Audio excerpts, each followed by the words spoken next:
welcome down to the abyssal lair of the Radiophonic Sea Creatures. Pickle your liver and out of your brain, because I, Tokyo Choo Choo, am going to be your host today. And with me, as always, are two coked-up man-whores. It's Human Metal and Brack. How are you guys? How are you, Human Metal? Long time no see, by the way. Well, yeah, I wasn't present at the last recording because, busy with stupid shit. But otherwise, it's You're saying that like we're not doing stupid shit right now. Right this second. Other stupid shit. Talking to Brack is pretty stupid. I mean, it's pretty futile. Yeah, and talking to you is pretty shitty, so it fits. That's all true. I can't argue with that. Also, it's very hot over here. I wish that wasn't the case, but I think it's the same for Brack. But I think we'll make do for the duration of this podcast, however long it may take. Isn't it the evening? Do you guys have high humidity over there, or what? Oh yeah. Yeah, it's pretty bad. Yeah, it's over 30 degrees. That's one thing that makes me miss England. In the evening, it's always cool in England. So that's one of the only reasons to love England. I mean, there are many reasons to dislike it, being stabbed in public places and stuff. But that's one of the reasons to actually like it, good weather. It's still 23 degrees at the moment in England. So is that hot? That's not hot. Jesus. It's pretty warm. It's not hot. Yeah, but in the evening, though, the temperature falls. It's not 23 degrees in the evening. As soon as the sun goes down, bang, the temperature's it's yeah.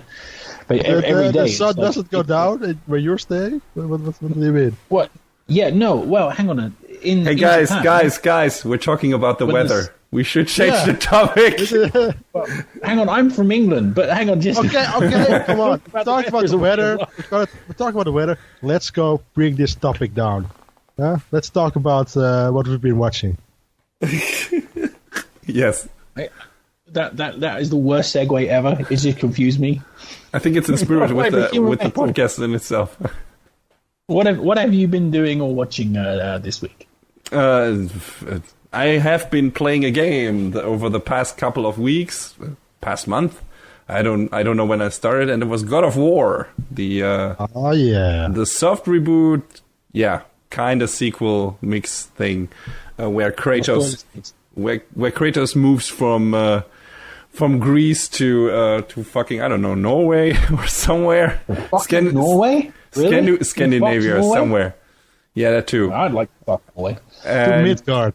Yeah, exactly, Midgard. And then starts killing all the people from the Nordic godhood. And yeah, it's super fun. It plays completely different. Oh, well, not completely, but the camera perspective is different, and the layout is different, and the overall structure of the game is different. It's not just a simple brawler anymore. It feels more like, I don't know, a mix between Dark Souls and Zelda maybe, and a bit of a beat 'em up mixed in there. It's a nice mix of many different ideas, and I really, really, really like the game. I especially like the combat system a lot.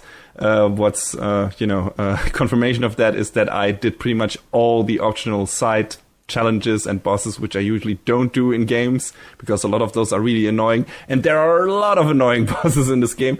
But I had so much fun with the fighting system itself, and it's so well executed and well thought out and everything, that I just wanted to put the time into that. And every time one of those fucking stupid optional bosses kicked me in the ass, I was like, fuck you, I'm gonna get you in the end. And I mean, that's I don't know, an indication of a good fighting system, if you're willing to overcome those barriers, I guess. And yeah, it's a great game. It looks fantastic, especially on the PS4 Pro and 4K TV. It's amazing. It's just, the voice acting is really good. The story is, well, it's okay. It's good. I mean, you're Kratos with he now has a son, and they're basically going through the world a bit less of us maybe, conversing all the time, talking to each other all the time, and fighting evil hordes and stuff like that. And it's fun. It feels more like a prologue to the actual story that's to come. It feels like, this is the first chapter of the bigger story, or chapter 0 or something. But it's very promising, and I think Cory Barlog, the director of the game, has said the way he has laid out the story, he would be able to make 5 more games. I was like, Jesus Christ, man, why not? I don't know, maybe plan for a trilogy first or something. But yeah, I'm right now. I'd be willing to invest in 5 more God of War games because this one was really so good. Yeah.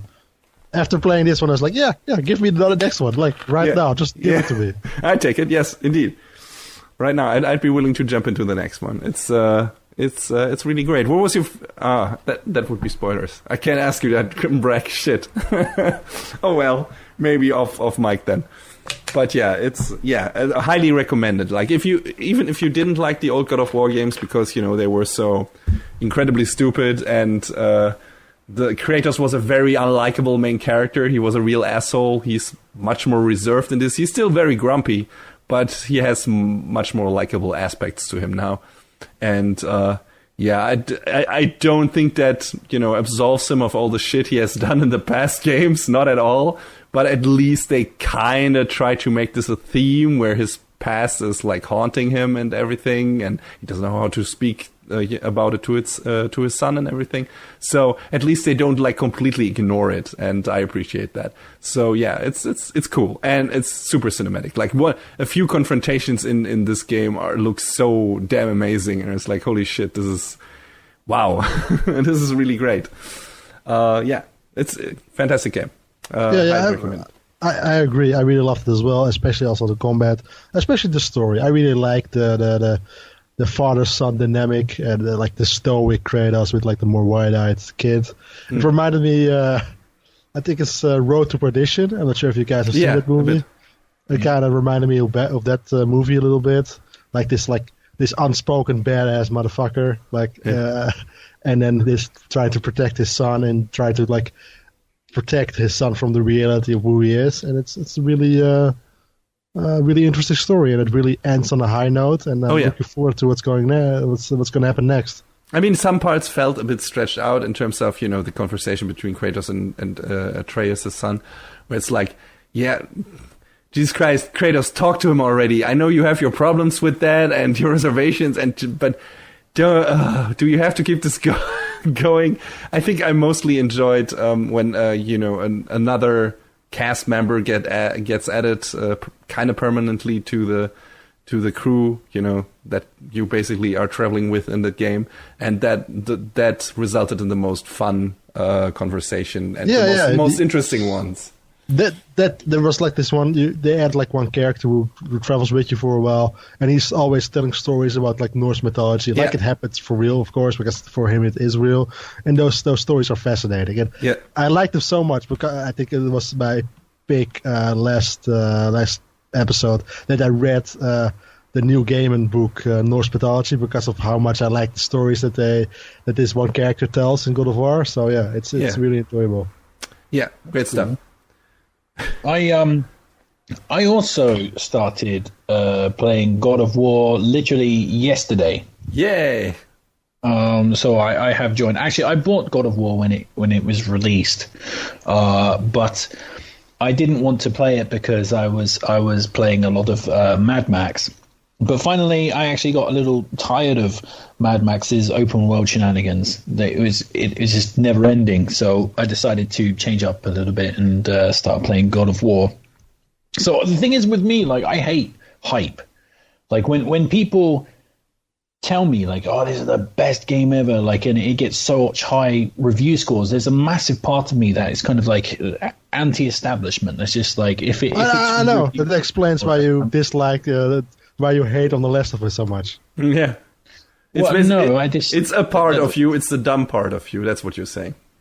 Well, no, but I can't deny that there is a part of me that it kind of gets put off by the everybody under the sun telling me it's the best thing ever. It's like I get really tired of it, and so it kind of sets me against it. But finally, so I wasn't that eager to get into it. It's something I could wait to do.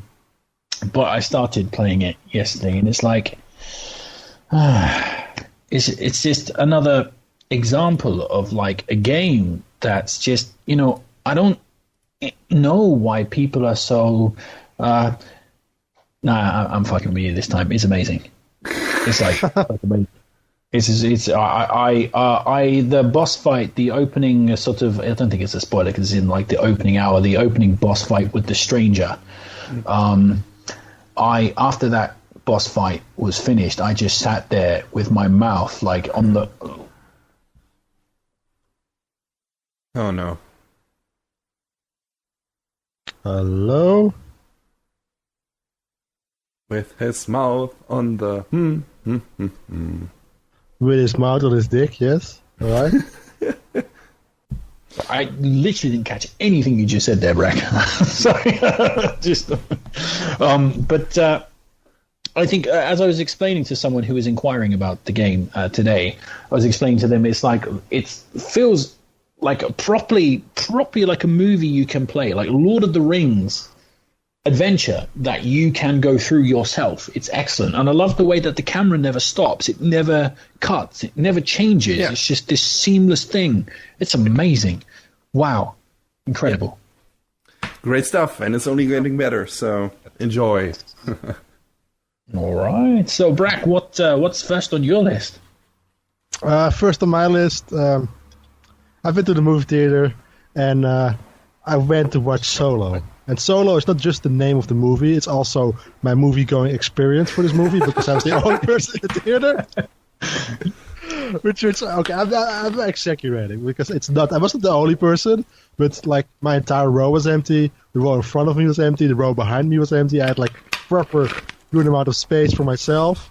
And it was like on a Saturday, like the middle of the day. I was like, wait, this is a Star Wars movie that came out like 2 days ago, and right now it's like empty. Like there's nobody here almost, which is insane. But yeah, the movie itself is it's all right. Like you can't really have a strong opinion about it because it's so middle of the road that you're like, I can't really find anything to hate about it, but I can't really find anything to love about it either. It's just yeah, I heard it's very disposable. Like it doesn't add anything to the mythology. It doesn't give you any new insights, and it's not like a super like interesting thing in general. Like the biggest emotions you have is when they like force. Okay, that's not a fun, but like they force into like these prequel things, right? Like this Solo is the best at explaining questions nobody's asking. like nobody wants to know. Like nobody's like wondering, oh my god, why is Han Solo named Solo as his last name? What's the reason for that? Like nobody was asked that question. Yeah, I thought it was just his name. Yeah, but here they give like an entire reason why his last name is Solo. It was like, and it was like the worst thing ever. Like if you see that in the movie, like I can understand if you see that moment and you're like just stand up and walk out of the theater. Like, I understand that. But after it gets a little bit better, it turns out okay. Like Woody Harrelson's pretty good at it. Donald Glover as Lando feels really out of place because he feels like he's part of like a comedy movie. But he's good. Well, that probably is what the movie was supposed to be in the beginning. Yeah. It feels like he's the only one that they didn't reshoot.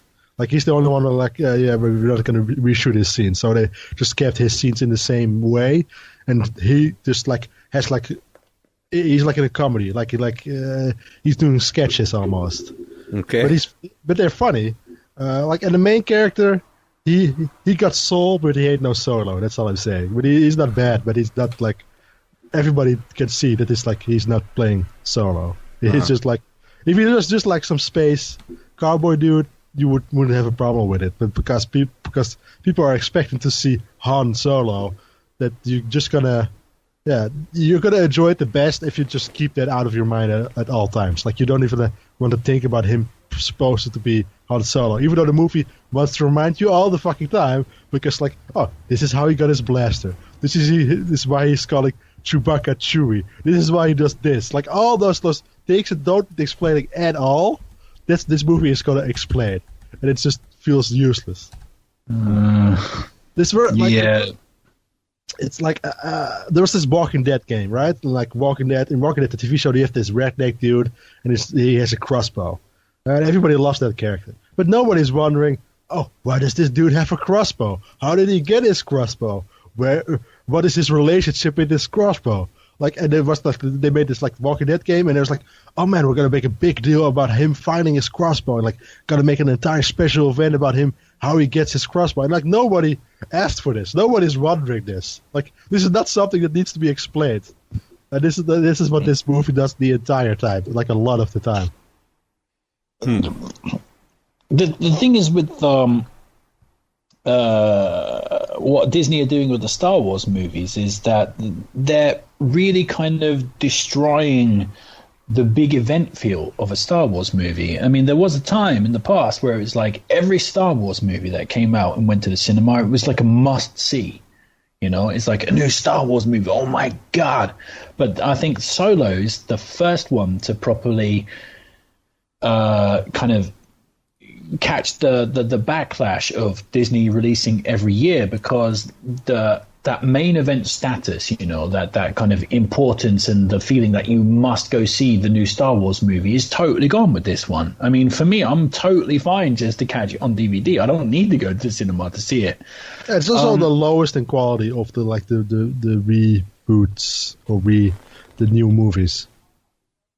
Yeah, that's really sad. I think as they go forward, they'll find more and more of this kind of like just fan disinterest, because when you really remove that kind of like huge event feeling of Star Wars, you're left with basically Star Wars has to stand on its own merits. Do you know what I mean? Devoid of fanaticism or it's kind of like a marquee tentpole status. I think Marvel can get away with it mostly because I think their core audience is actually wider than Star Wars, I believe. And also, how can I say? So Star Wars are built off the mainline Star Wars movies, right? The episodic ones. Those are the main Star Wars films. And I think those will continue to be the major attractions. Those are the ones you should go and see. But the side stories are just that in people's minds. They're side stories.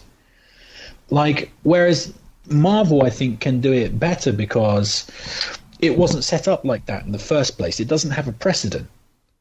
You know, it's more focused on the characters themselves than, you know, the ongoing story of, you know, the rebels versus the Empire, and it's more in Marvel's case, it's more about the adventures of the singular characters who then come together for the event, and then it's like when I'm gonna go see Ant-Man, I'm not like, oh man, this is Ant-Man, oh my god, it has to be great. It's like, oh, I'm just gonna see like a fun action comedy movie, and this is supposed to be like that. This is supposed to be like their Ant-Man almost. Yeah. But they can't. They don't understand how to do that. Like this movie makes like they try to go so big with this movie. It's insane how big they're trying to go, which makes everything Han does later in his life look meaningless, because this is like bigger than what he does in like A New Hope.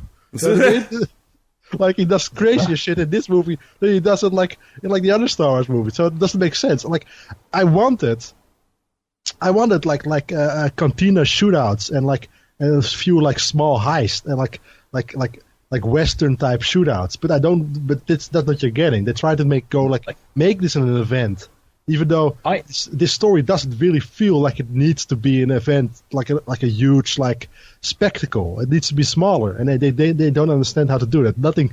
This movie never breathes in any way. It just keeps going with bigger and bigger and bigger and bigger, and then it just ends, and it's just kind of shitty. You're absolutely right. What they should have had is I don't know, something like I don't know, an interstellar mafia type story with Han Solo at the center somehow, stealing money on the run from a. They should have done something like that. You know what I mean? That would have set up his character so much better than having some. I haven't seen the movie, so I can't really comment on it. But you know, having some kind of big SF spectacular. I agree with that, but. Also, there's the point that the Marvel's cinematic universe is always going forward. Do you know what I mean? Like, each movie represents the next step in the story, in the overall story. Yeah. So it's current and it's viable. And although the Marvel universe, cinematic universe, is light on shocks, there's always the potential it could do something. Some character could get killed or whatever.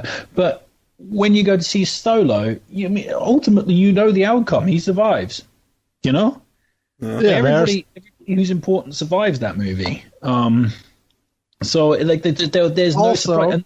Also, they're definitely setting up sequels in this. Like, this is not even a standalone Solo movie. Like, it probably is because it's not doing that well. So they're trying to like kind of maybe take. But there's like a lot of like stuff hanging in the end there, where you're like, oh yeah, they're trying to bring this back at some point. Maybe they're gonna bring it back in like the main movies. I'm not sure. Maybe they're never gonna bring it back because this movie is gonna kind of bomb. Or maybe they bring it back for another spin-off. But there are like stuff introduced that is not supposed to be for just this movie. I think there's a very good comparison to be made between Solo and Rogue One, in that ultimately you know the outcome of Solo because the main characters, they go forward and they can't really fuck around with those characters or throw any left hooks at you. But with Rogue One they could, because they're all new characters and they're all expendable. You don't know what's going to happen, and hence, spoiler alert for Rogue One, they all die, which is great, and that makes that movie great. So I think going forward, rather than dealing with kind of more established characters, definitely they'd be much better served to tell side stories that aren't based on well-established characters. I mean, if they had some new Star Wars side story, it'd be way more interesting than seeing what Han Solo did in his youth. Because, like Brack says, who gives a fuck about what Han Solo did when he was young? Because part of what makes that character is kind of mystique. You don't really know how he got his blaster or why he's like a cocky badass. I mean, you don't really need to see that, and to see it like spelled out for you, it's probably it's a one-way ticket to disappointment ultimately. But it's probably not as bad as getting to know the origin of fucking Darth Vader in the prequels. But it's still a risk to take some of the mystery away. Like, how can this you movie live up at to least people's feels competent, not like the prequels. This movie feels competent, but it feels competent to a fault where it's like nothing unique is happening at all. It feels like this is what it's supposed to be. This like not be a Solo movie. This should be just like a smuggler movie in general. Like, you don't even need Solo, but like they feel the need, which is probably right, that we need to get people in seats. We need to have something besides just Star Wars. It needs to be a character from Star Wars. It needs to be attached to the overall Star Wars universe in some way, and without it, it won't sell. And I think that's wrong. But it's also just gonna, because of that, it's also just gonna have these very derivative stories. You see, that's exactly you've hit the nail on the head there, Brack. I believe if they had put this out just as a smuggling movie set in the Star Wars universe, something unique and original, I think people would have gone to see it. Because they've added Solo to it, there's either people like us, just like, you don't, that's unnecessary. People either don't want to see it or just, it's inconsequential, because it must be inconsequential, because at the end everybody survives, everybody walks away in one piece, maybe the bad guys die, whatever, maybe a few minor characters die, whatever, but ultimately there's no stakes in there. So bit of a mistake. But so, for example, I love Star Wars. I love it, certainly more than Brack, maybe as much as Human Metal. I don't know how much Human Metal loves Star Wars, but it's part of my youth. Oh, actually, I'm easily the best Star Wars. I'm easily the biggest Star Wars fan here. Then, I'm going to catch it on DVD. So that's how important that film is in my viewing. I'm more of a rank. Marvel guy than a Star Wars guy. So I like the old trilogy. So yeah, I like the new one actually. I really love The Last Jedi. It's my second favorite Star Wars movie. The Last Jedi. It's like third. Yeah, it's a great film. So I guess I'll talk about first on my list. Actually, God of War was actually on my list, but I've already done that already. So I'll talk about Fargo. So recently I saw season 2 of Fargo. And it was so fantastic that I binge watched it within 2 days, which is a lot of binge watching for me. So I was like 5 hours. It was an absolutely amazing show, and I believe it was slightly superior to the first one, and that's saying something. For sure. I loved the first season of Fargo. I loved it.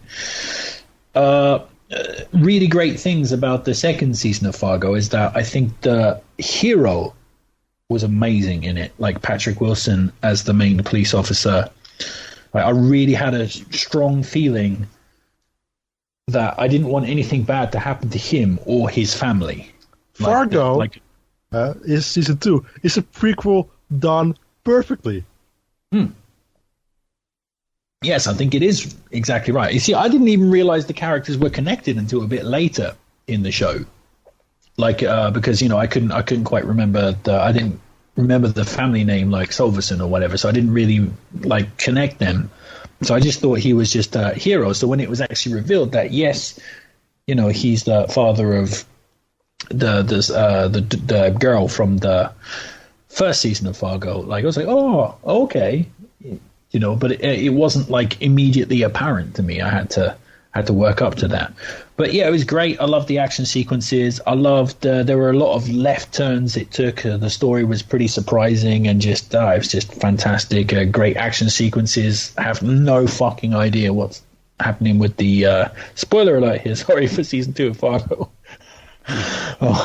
With the whole alien thing, I'm sure it means something. I don't really know what it means, but it was amazing though. I mean, it was great. It's hard that it's I think it speaks to how good that season is, that it can get away with a whole alien invasion angle and not suffer for it. It's just it was absolutely amazing times. Fantastic show, just great. And the characters in that are so much fun, though. In season 2, there are so many fun characters. Ted Danson in it is great. He's such an amazing character in there. But every character, I really liked Mike Milligan, who's this one of those criminal dudes, and he's everything he says is amazing. Every line is oh man, I should write that down because it's perfect. Yeah, I also love his payoff as well. It's hilarious. It's the ultimate punishment. Death would be an improvement. But I enjoyed that so much that my daughter was a little interested, so I've actually gone back, and this week I've been watching Fargo season 1 with my 12-year-old daughter. Not entirely sure that's age appropriate, but however. Nope. Well, I'm not sure about that. It's not that grotesque, really, is it? However, there's a really, really, grotesque scene at the end there. So, but yeah, there are a few, murders. We just went through an episode where a dude got his throat cut. But however, she loves it. She thinks it's absolutely fantastic, and amazingly, which shows I've brought her up right. She totally gets the dark humor in it and finds it hilarious. It's amazing. So I must have done something good. I think I've exposed her to enough nasty stuff that she can appreciate Fargo, the first season of Fargo, for the black comedy that it is. So just amazing stuff. Did they make a season 3 of Fargo? Yes. It's on Netflix, right? Over here it is. Over here it is, at least, yeah.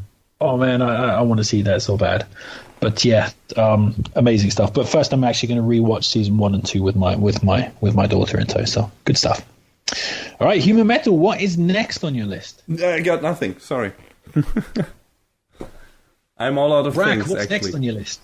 Next on my list is this. I've been playing this game called Dishonored 2, and I'm not sure if you guys have played it or know what it's about, but it's Dishonored. One of the most popular gaming franchises of the last 10 years or something. That's a bit far-fetched because I've heard they're pretty. They're not selling all that well, but you are talking to video game nerds who belong to a very specific video gaming site. Yes, of course we've heard of this. But yeah, I've been playing Dishonored 2. I finished it recently, and I completely loved it. I enjoyed it a lot more than the first game actually, and I even really liked the first game as well. I think their level design has improved by an insane amount. There are 2 levels that stand out. There's this one where you invade like the house of this crazed scientist, mechanical dude, and his house like changes and like all the time because like of the way it's made, and they have like here's like mechanical robots walking around. It's like but it's like all like this this steampunky style, and there's one that has to do with like a little bit of time travel, and it's like, oh man, this is just great.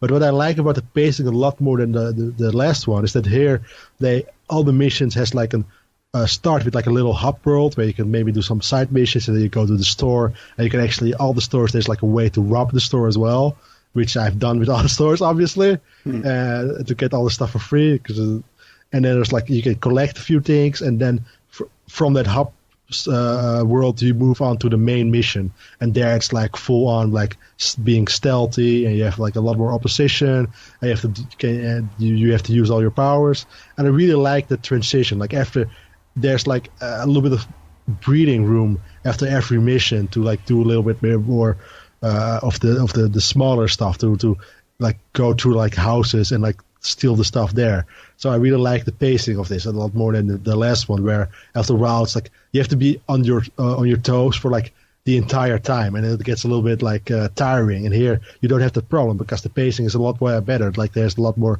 variety in the way what you have to do. So I really like the improvement.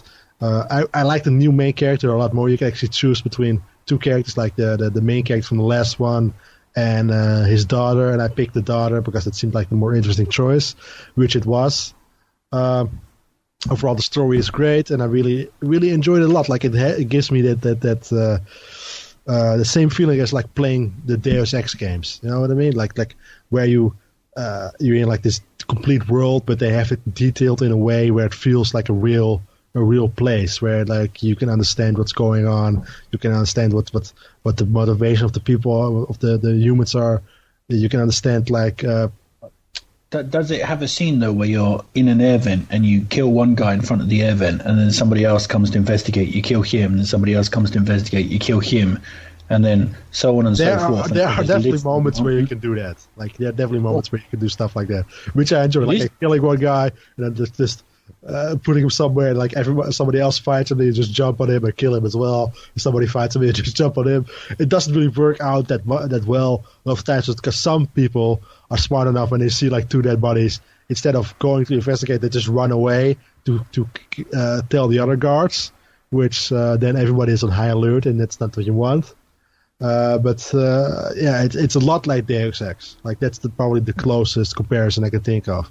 And like I like Deus Ex a lot, like in the level design when they tell the story through the environment, where you go through like these shitty parts of the city, and you go through like the houses, and you see how dirty and grimy it is, and you see how stuff is broken, and it tells you a little bit about the environment, about the world. And Dishonored does this really well, and because of that I'm really enjoying it. And then I finished it, and I finished it, and a few days later, like a week later, I moved on to playing the standalone Dishonored Dead of the Outsider, which takes place like afterwards, but it's like a side character and it follows their story. It's like a companion game, and I'm enjoying that one as well. Even though in Dishonored 2 I came to something which has happened. That doesn't happen that often to me in games, but I had to quit playing the game like 20 or 30 minutes before the ending of the game. And that's so annoying, because when you get back into it, you have to go like, oh man, I have to readjust and stuff like that, and then it's over. It's like, fuck, I wish I just finished it in the entirety the last time I was playing, instead of like starting it up again just to play like 20 minutes. You know what I mean? Yeah. I've had that happen to me like once or twice. I think I had that happen to me with an Assassin's Creed game.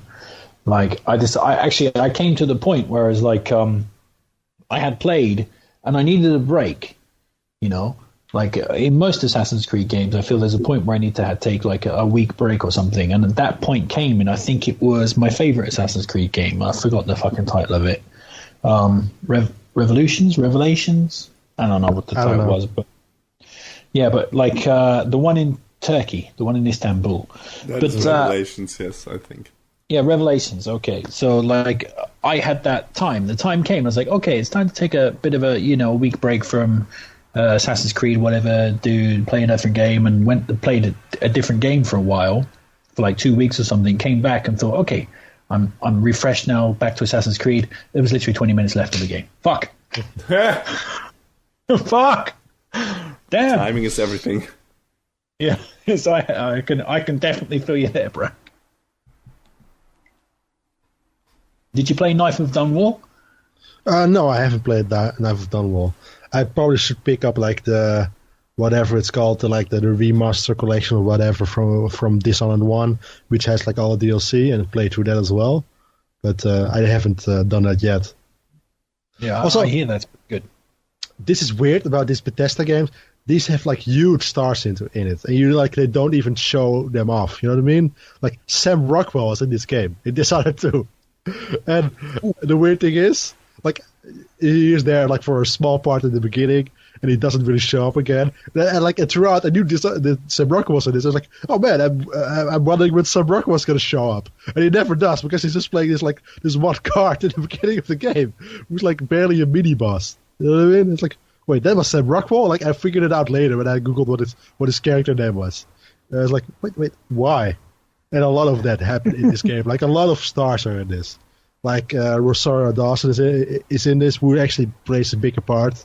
She's also the main character in, like, the spin-off game. Your boy is in it, from Gotham, who plays the Penguin. Oh, yeah. Oh, Pedro Pascal from Game of Thrones. Vincent D'Onofrio is in it. Like, this game is filled with stars with weird. Like really small parts. Really weird. I wonder if the director has some connections or something. And the first one had the same thing. First one had the same thing. Huh, and like their other game, Prey, it also has the same thing, where it has like also has big stars. And the first one has like Susan Sarandon and Lena Headey and like Carrie Fisher and stuff like that. I wonder if they like keep the parts to a minimum length or a minimum amount of lines, if they get like a discount or something, if they hire a lot of actors, and then I don't know, maybe they can get them, but only for a few lines, but it works out. And it's cheap. I don't know. It's probably something like that. But I don't think it's cheap. Like, there's probably like way cheaper as when they like would make them the main characters. Yeah, they're never the main characters. They're always side characters. I'm just saying, the choo-choo would come cheaper than Sam Rockwell. Yeah, sure. In literally every walk of life.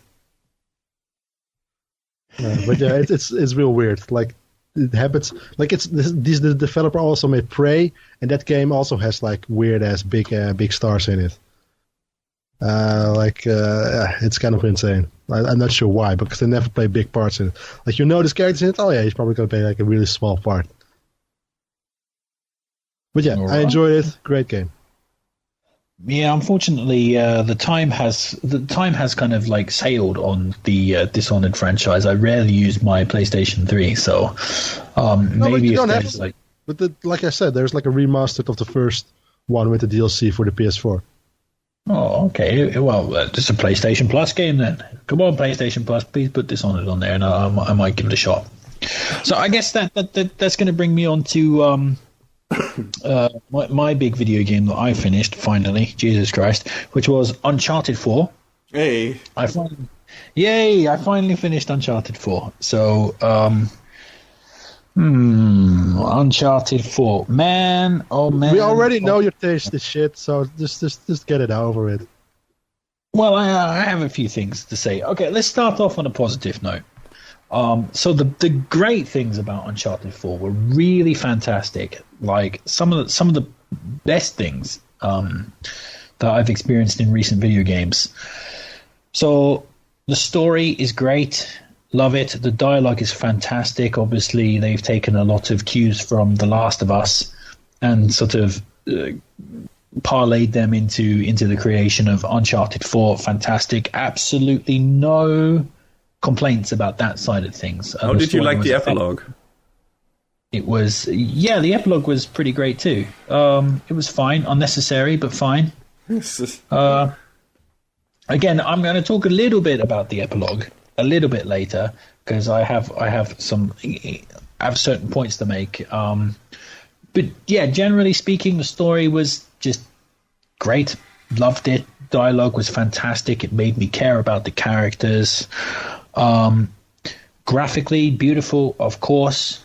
It's a gorgeous looking game.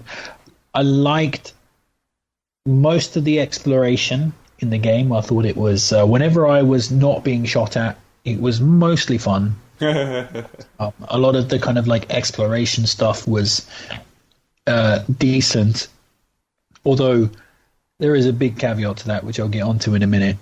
Also, the set pieces, of course, were amazing. All of the big budget, Hollywood set pieces were great, very memorable, fantastic end boss fight, like brilliant stuff. So there's a lot of really good things about Uncharted 4, and the thing is, like, when it's firing on all cylinders, when it's actually at its peak, it's great, it's fantastic. Fantastic video game treat. However, there are major things that pissed me off about that game. Too many letters, right? Too many letters. Well, no, actually, you're making a joke, but Jesus Christ, that game shouldn't be called Uncharted. It should just be called Charted, because you know exactly what we're going to be doing in 10 minutes' time. That's shimmying along a fucking cliff. If I never have to shimmy along another cliff in my entire gaming life, I'm the better for it. Jesus Christ. How many cliffs do you have to shimmy across? How many ravines do you have to swing across? It's like, which ties in to what I was saying about choose the Naughty Dog experience in 2 words. Cliffs and ladders. Yeah, cliffs, ladders. Too many cliffs, too many ladders. And too many fucking ravines. And too many sliding down shale. How many fucking shale slides are there in the world? If you top how up all many coins shale does Mario have to collect? How many rigs does Sonic have to collect? It's insane. When will Zelda not be abducted? Who drops those rigs all over that nature world from Sonic? It doesn't make any sense. Ridiculous. But now okay. Now you're talking in serious language, because we're talking about dissonance here. Uncharted has a really good story, but certain gameplay elements yank me right out of the story. Sonic doesn't have a story. Sonic the Hedgehog is about a fucking blue hedgehog, man, that runs like thousands of miles per hour. Do you see what I'm saying? I've seen some cutscenes from one of the Sonic games, and they definitely have a story. If it's a good story, that's a different story. But it's they have a story. Well, only an idiot pays attention to the story, Brad. Sonic games, if we're honest there. But that's the thing. Like, with such a realistic, emotional story, like there are certain points in the gameplay where it's just at odds with the story. Like, firstly, the game is really, really massively bloated. It's really overlong. And a lot of it is repetition as well. It's like, shimmy along this cliff, jump over here, jump over there, swing across this ravine, shimmy along a cliff, jump over here, jump over there, swing across a ravine, shimmy along a cliff, do the shale slide, jump over there, swing across a ravine, shimmy along a cliff, do the shale slide. It's like, Jesus, you could cut hours off that game and it would be better for it. Like, Jesus, it's longer than a gangbang session I've done with like too much of the old two. Do you know what I mean? They did. That game is called Uncharted: The Lost Legacy. Yeah, that game is real short. That's it's really short. Yeah, well, is that the one on the PSP or the PlayStation? No. That's PS4. That was supposed to be DLC in the first, and then they made it like a complete game. Oh, yeah, okay, that's the one. Where Nadine and Chloe are the main characters. Okay, so here we go. That's the other thing. Like, the combat is bullshit in that game. Firstly, on a gameplay level, it's just not that interesting. I mean, it's just like, it's rote third-person shooter. It's not bad. It's just all right. But within the actual story of the game, which, you kind of take seriously because it kind of has emotional stakes, it's like, it just doesn't fit, because Nathan Drake basically is a psychopath. I mean, he's a flat-out murderer. I mean, sure, there's a private army, right? They're standing between him and money, for the most part. Money. Like cash money, bling. But like gold. You know what? I'm going to take it back, because Nathan Drake is supposed to be a lot like Han Solo, right? He's a lovable rogue. And Han Solo. This is supposed to be like Indiana Jones more. Also, but the same thing. Yeah. But the difference is that Indiana Jones actually has doesn't have a selfish motive, but Han Solo definitely has a selfish motive. Oh yeah. So they're kind of the same way. And Han Solo definitely kills a bunch of dudes, like a lot of dudes, and without thinking about it, without having a problem with it. That's the thing. Like, I think that comparison is very. If you don't have a problem with Han Solo, you should have a problem with Nathan Drake, in my opinion. I do have a problem with Nathan Drake because you as the player, often there's this private army, right? Just think about this for a second. There's this private army out there. Nathan Drake's a nice guy. Him and Sully and Sam, they roll up in their Jeep and there's an outpost. What does Nathan Drake do? Sneaks in there and stealthily kills everyone. Like, doesn't try to negotiate, doesn't do it. It just gives them no quarter. Just sneaks in there, stealthily murders them. Do you know what I mean? Like, and at the end of the game too, like, what's her name? Nadine. Spoiler alert here for Uncharted 4. If you haven't finished it, please skip ahead because I'm about to talk about the ending of the game. At the end of the game, Nadine basically leaves Rafe and Nathan to fight each other, right? And kind of closes off the door and says, I don't want to kill either of you, but I'm not going to let you escape, whatever. However, her reasoning for doing so is the fact that her entire private army has been decimated. Like, everybody's dead except for, like a couple of random guys or whatever. Yet, the actual literal reason they're all dead is because Nathan Drake has murdered them all. If I was Nadine in that situation, I would have plugged him twice in the brain, not giving a shit. But somehow she equates him to Wraith, who's been on the same side as her right up until the end when he, forced her to take part. And she's also setting aside billions of dollars of like treasure excavation or whatever just to escape when she has the killer of her entire private army right there at gunpoint. I don't know.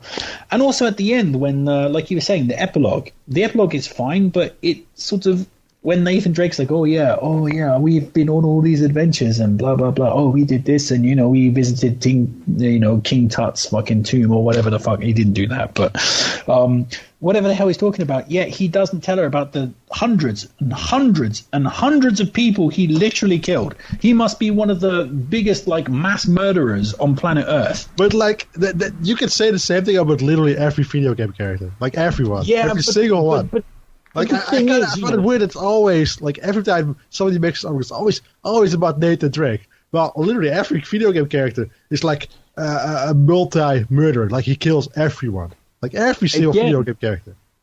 But Watch Dogs 2, you're playing like a teenager, and he's killed like 50 cops at least by the end of it. But it's the dissonance. The story of Uncharted is so good. It's kind of almost a compliment. It's so good that it doesn't feel right. I think with better game design, more forethought, and definitely trimming a lot of the content, that could have been a much stronger game. See, I disagree. Like, the problem with this dissonance is that you give yourself two options then. Either you have to make the story to fit the gameplay, so you have to make every character in like every video game because that's the only way you can have a character that is like a serial killer in gameplay-wise, while it still fits the story. Or you have to go the other way and just make everything that makes the game, take it out of it. No, you would have to at least include a non-lethal route in every game. Like you can do in Deus Ex or something. They could have made Uncharted 4. But like the story of Deus Ex... The story of Deus Ex doesn't change if I go non-lethally or lethally, even though it's probably should, right? I'm not like complaining, like, oh yeah, when you're like lethally kill everybody, he's not like gonna has to go to like therapy after the end of the game, right? That's something that happened in Deus Ex. It doesn't matter which one of the two you choose. Like the story is mostly the same, even though it has supposed to have like an insane amount of impact on that character if he's going to be a serial killer or not, right? So I think the problem is that I understand what you're saying, but I think you have to take that criticism to every single game in existence. Personally, I choose to like just avoid that and just have fun with it while still being a game. Yeah, I can overlook, him being a mass murderer just for the sake of, having fun with the game, and also, it's of course he's killing way too much people, but at least it's always people who also want to kill him. So it's like, yeah, all right, it could be kind of self-defense, only it's preemptive self-defense, as in he kills them before they actually notice him. But, in Uncharted 2, when they infiltrate a museum, he doesn't, at least if you play it normally, he doesn't kill the guards, if I remember correctly. Like, at least they don't let you do that. He only knocks them out. So, they are kind of aware, but they stop at they stop at the bad guys and say, like, well, you can just kill those. So, because who gives a shit? Choo-Choo does, apparently, but I guess they didn't. Well, that's the thing. You're defending it, but I think that the game, with its plotline and stuff, wants to be held to a loftier standard. So I hold it to a loftier standard, and I think it could have been done better. It could have been designed better with less obvious, like, kill spot arenas. I mean, it's very obvious when you drop into arena. This is an arena that I could. Well, that is obviously designed. But you want a different game. You want combat completely taken out of it, or mostly taken out of it. No, I don't. That's the point. No, I disagree with you, Brack. Like, the combat could have been. It would have been great if they had structured the combat in a way that was more naturally entailed. Okay, a good example. Granted, I'm talking about a very small game here, very short game, but the Order 1886. A game it's 4 hours long and you've never finished, by the way. I just want to say that. I just want to add that to the conversation. The Order 1886, because of its structure, it's a boring game. That's just a fact about the Order 1886. I don't think so. You see, I think the game is very short, and I didn't finish it because another game came out and it took my attention away. But, however, the good point about that game is its combat felt appropriate. It felt like there was an appropriate amount of enemies fighting you that was realistic to the situation. Those were tough battles, and that game had one really, like I say, like one defining great thing about it, which was the fact that it felt natural. Like, the amount of people you had was appropriate to the situation. Like, yes, if I was in this situation, probably there would be those guys. There would be 6 guys here. You haven't been far enough in the Order to actually see how many characters you get, to be honest. So, but there are definitely moments in that game where you get, like, small armies at least. But it turns into a game that's pretty boring. Like, the Order 1886 is a pretty boring game. Like, I kind of enjoyed it for what it was, but there are, like, a lot of... The pacing of that is definitely not like Hollywood action. It's because of it tries to be like a slow thriller almost, because of how it's paced with its gameplay, and that style of gameplay doesn't fit Uncharted at all. Well, I'm just saying that I think they could have done better with the combat, like whether it's level design, its coherence in the story, or whatever. I think when you're shooting to make people really feel the characters and feel the situation, stakes and stuff, I just think the game design has to fit that. And a lot of the time I was really disappointed. And I mean, but that's neither here nor there. Like, that's like I'm picking out a minor point at what could have been, but ultimately what is, every time I was in combat, I was bored and I wanted the combat to be finished. Like, it was just like wrote Call of Duty by the numbers. I just want to get through this fucking sequence, this combat sequence. I'm not having fun in this combat sequence. I just want to get through it so I can continue with the game. And towards the end, the other major thing was like ultimately the exploration elements of the game became too long-winded and too repetitive. There are times during the final chapter of the game that I was like, just like, come on, please, just get to the end of this chapter so I can fucking save. Like, I really had to. It was like pulling teeth. I really had to drag my ass through. So finally, when you get to the final chapter, which was like A Thief's End, or what, there was the chapter title, I was just like, finally! Thank fucking Christ! Like, yeah. But it did end on a high, though. I did love the ending of the game. There you go. I can agree with you, at least in some regard, as in that I am not fond of Uncharted's shooting mechanics in general. I mean, I didn't mind the combat itself. It's frantic nature and everything in Uncharted 4. I kind of liked it. I liked that you. If you didn't want to be like pinned down all the time, you had to stay mobile, and now you have more possibilities to do that with the grappling hook and everything. And I appreciated that, but the shooting mechanics themselves and the aiming and everything is still the same as it was, in my opinion, in the first 3 games. And I never liked it. It was always felt too finicky for me, I don't know, too sensitive. Even if I like turned down the sensitivity to minimum, it never felt good to me to shoot in those games. I didn't mind like the combat arenas themselves and how they were structured and everything. I think though in Uncharted 3 they were much worse with these shitty ass pump gun body armor guys. I hated those. I hated that encounter in the ship a lot. But you know. The shooting mechanics I didn't like either, but I think the rest of the game and the other combat, I think I did a lot of melee damage more if I could, more actual melee fighting than gun fighting in that game. But the rest of the game, just in terms of presentation, in terms of story and everything, just felt so good, and it's the same with pretty much all the other Uncharted games, that I could get through those sequences without, only a few sequences gave me headaches in this game, much less than in Uncharted 3. So yeah, I can see where you're coming from in terms of the combat being not really good, but I had less of a problem with it because the rest of the game felt much better to me than maybe it did for you. So, see, I completely disagree. Because I actually like the combat in Uncharted.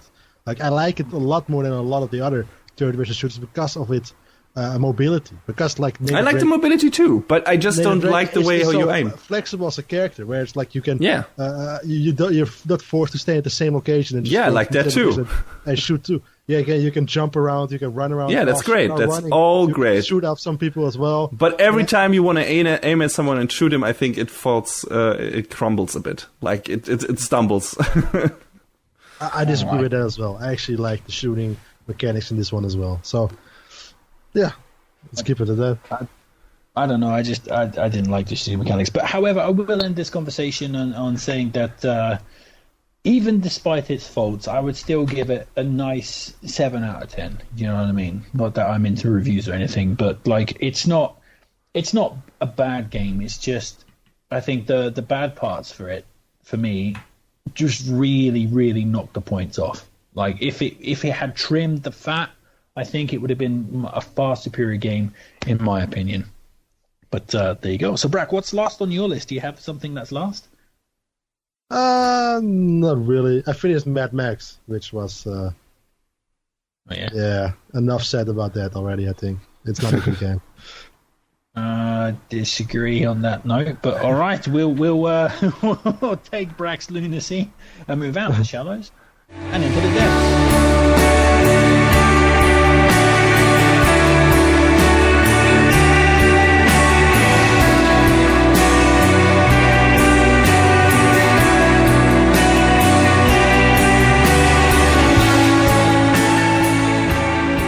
Welcome back to the depths. So today on the depths, we're going to be talking about reboots or remakes that need to happen.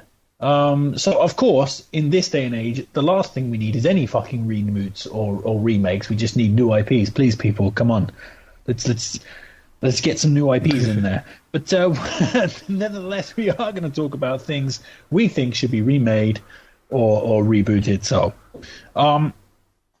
just like in every sex session ever, I'm going to go first and last. So my first choice on the on the kind of reboots that need to happen isn't so much a specific franchise as such, more like a concept that has been missing from cinema recently, and that's the idea of the time travel movie.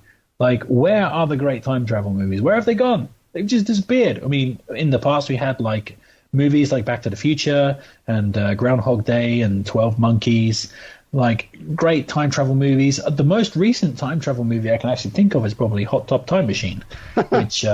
Edge of Tomorrow, I guess. Live, Die, Repeat. All you need is kill, whatever you want to call it. Edge of Tomorrow. All you need is kill is a fucking amazing film. It's a great About film. Time. Looper. Looper was a good one too. Predestination. But Looper has been Looper and Edge of Tomorrow have been a while. Yeah, but Predestination with Ethan Hawke is pretty good.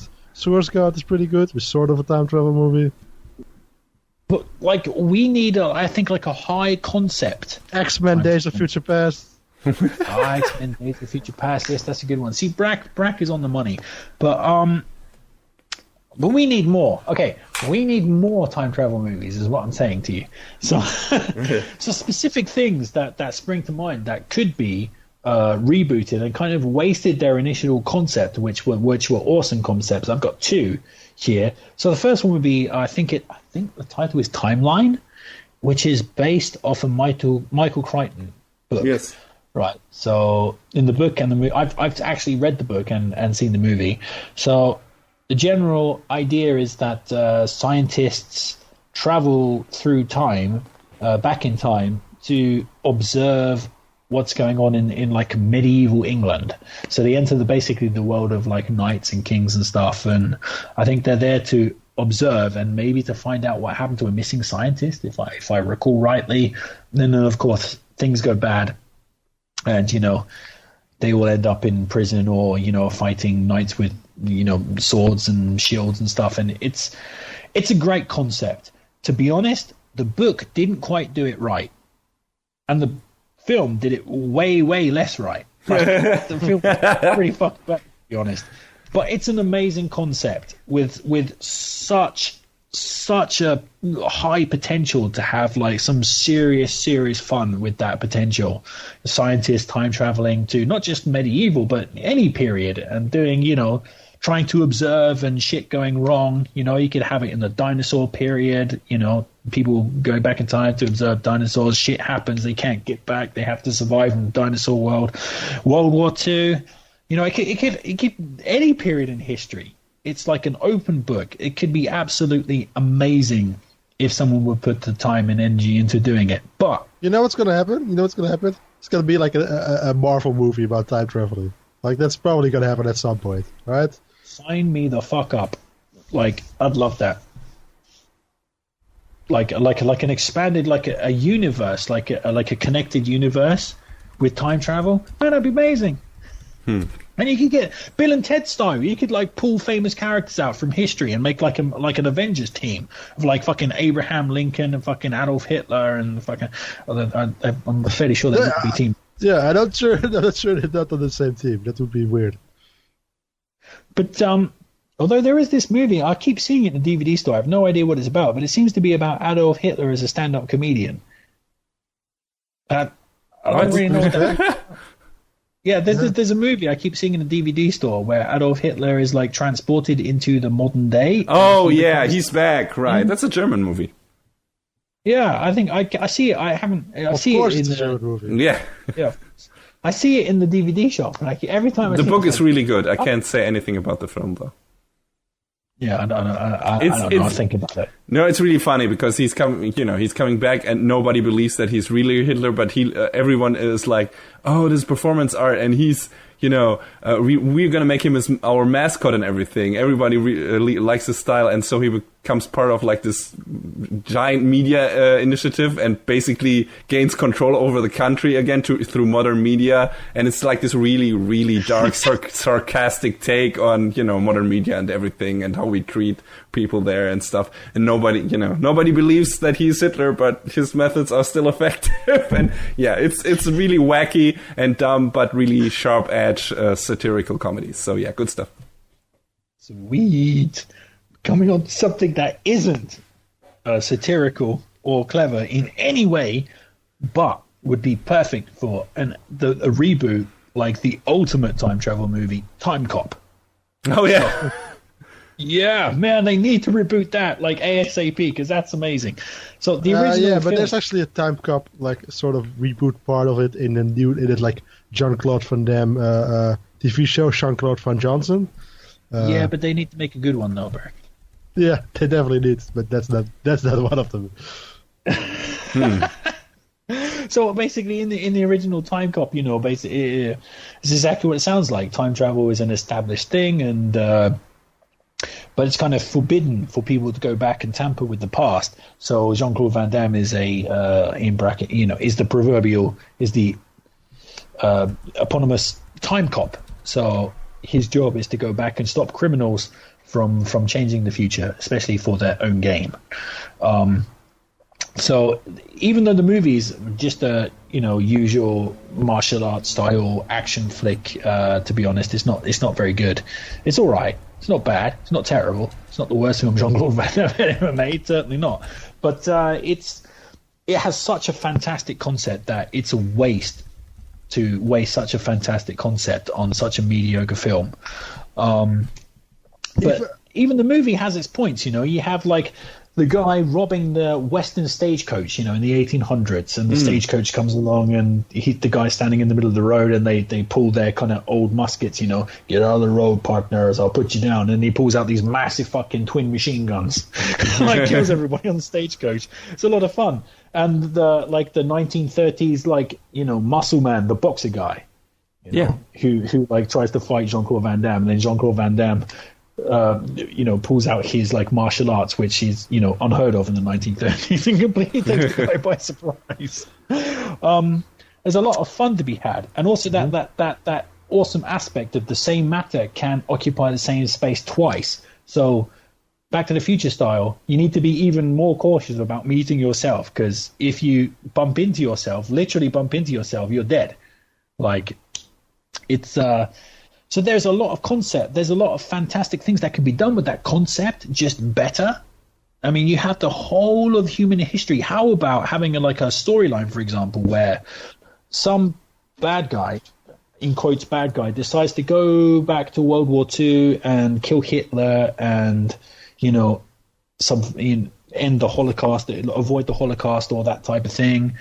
And then the hero has to go back and stop him because, it's going to destroy the future that we know, and that would immediately set up like a sympathetic villain because he's kind of doing something that he believes is right?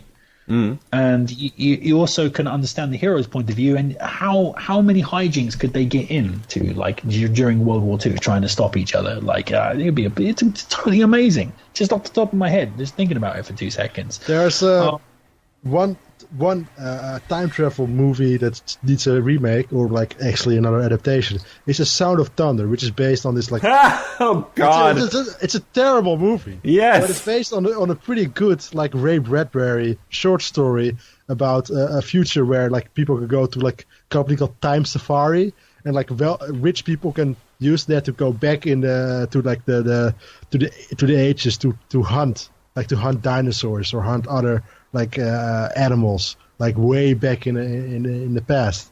And it's a short story about it, and the short story is real good. The movie itself, I've never seen it, but I know it's terrible. It's hilarious, especially the CG nowadays, the creatures that appear later in the movies, which I think are these weird mandrill crocodiles or something. Hilarious.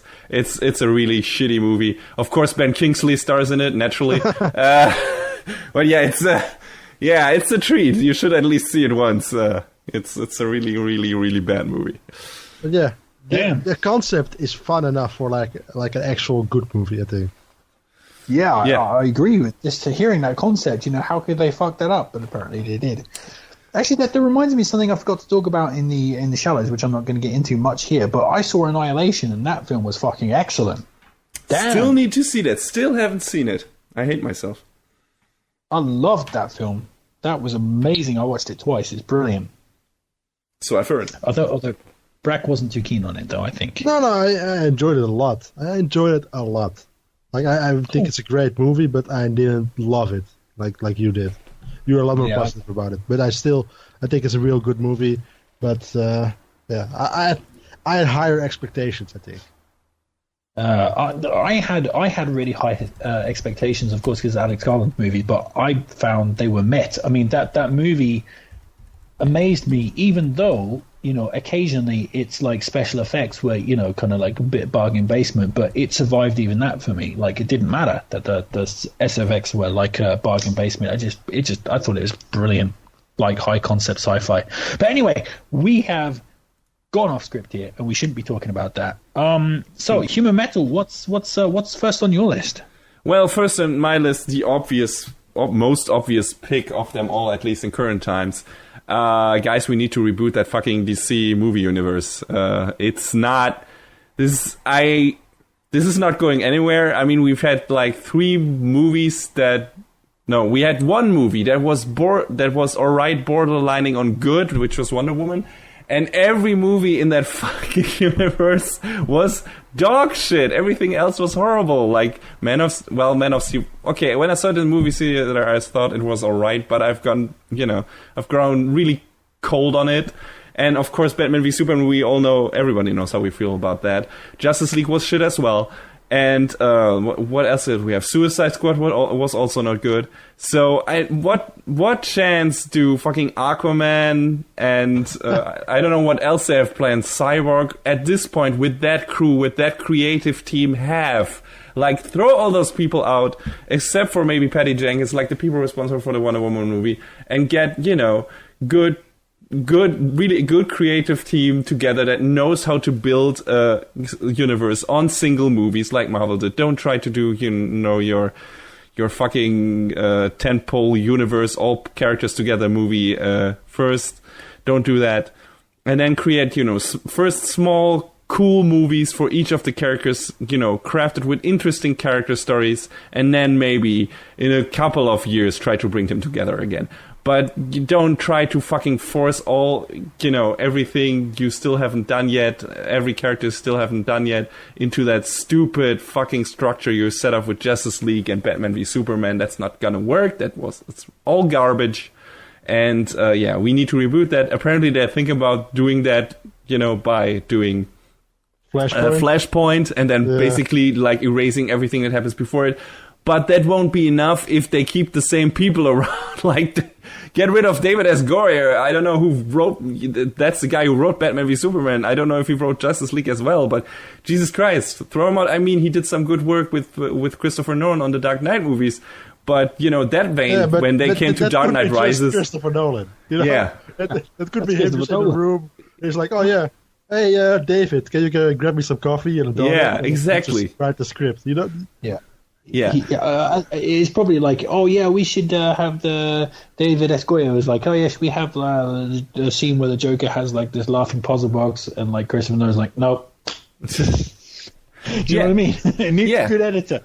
Christopher Nolan's a good editor. So just get rid of everything, start completely over, and then we'll see if that helps.